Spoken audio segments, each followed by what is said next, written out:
Hi, and welcome to episode 10 of Just Ask Kathleen. This is the last in series 2. Okay, so this week I'm going to start off with an email from a lady I'm calling Bella. I'm 38 years old, I have a good job, I live alone, and I'm very close to my family. In December, my grandma died quite suddenly. Then in January, my mum was diagnosed with cancer and she died very quickly. We lost her at the beginning of March. I feel absolutely devastated. I can't seem to pull myself out of it. I'm speaking with friends and family, but I don't seem to be getting any better. What can I do? Well, Bella, that's an awful lot of loss to have in a short space of time, and it's little wonder you're struggling to come to terms with losing two very important women in your life. Very sad, and with your mum, it sounds like it was very quick, diagnosed in January and had died in March. So massive change, and you're only 38. It's terribly sad. Sometimes it's better to talk to somebody completely impartial. Family and friends can certainly give a lot of support to each other, but I thought I would give you the website address of Cruse, which is a really good bereavement counselling service. Now, their website is www.cruse, it's C-R-U-S-E, www.cruse.org.uk.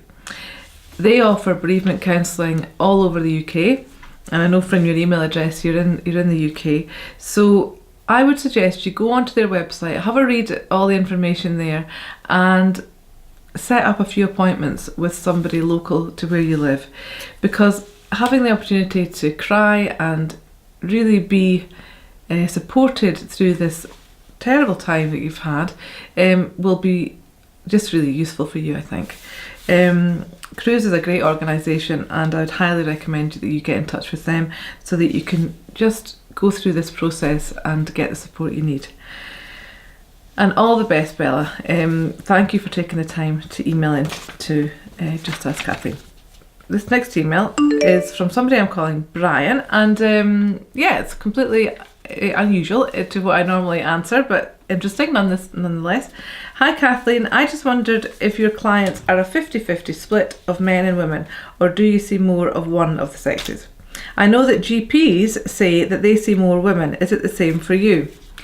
Well, yeah, it is actually, and I think it's because men are less inclined to present with problems to do with emotional stuff or any health issue. Actually, I think women are more inclined to go for support and help. That's not across the board, but statistically, I think it's safe to say that as a GPs certainly, and in therapy, more women than men present.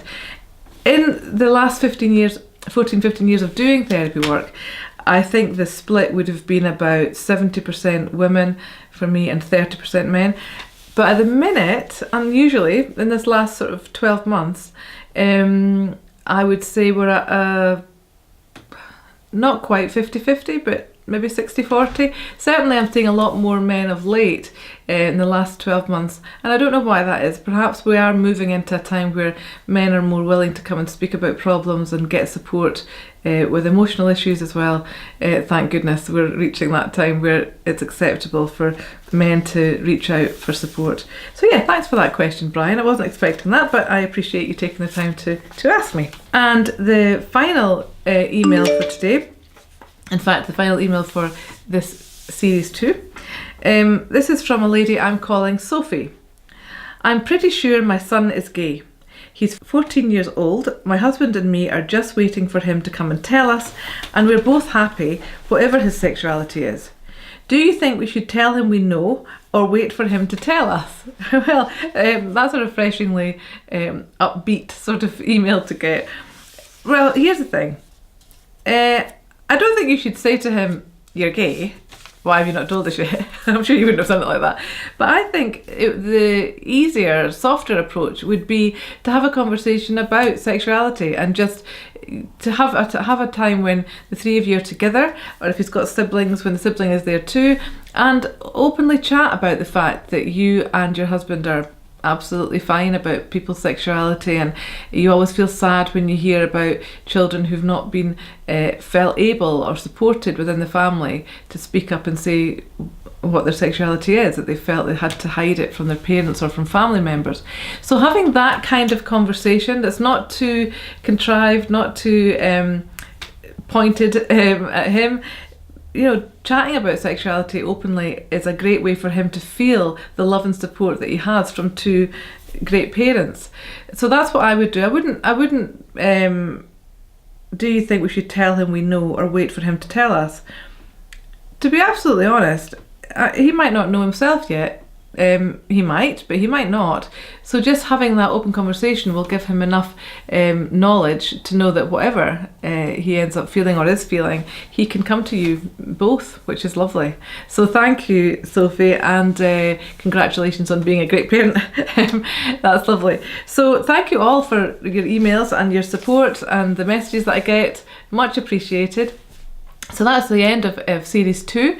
I am going to take a break now, and we will be back at some point this year, probably after September time, where we will perhaps change the format a little bit of Just Ask Kathleen, but watch this space.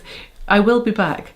All the best, and have a lovely spring, summer, and yeah, I'll look forward to seeing you at the end of 2018. Take care. Bye.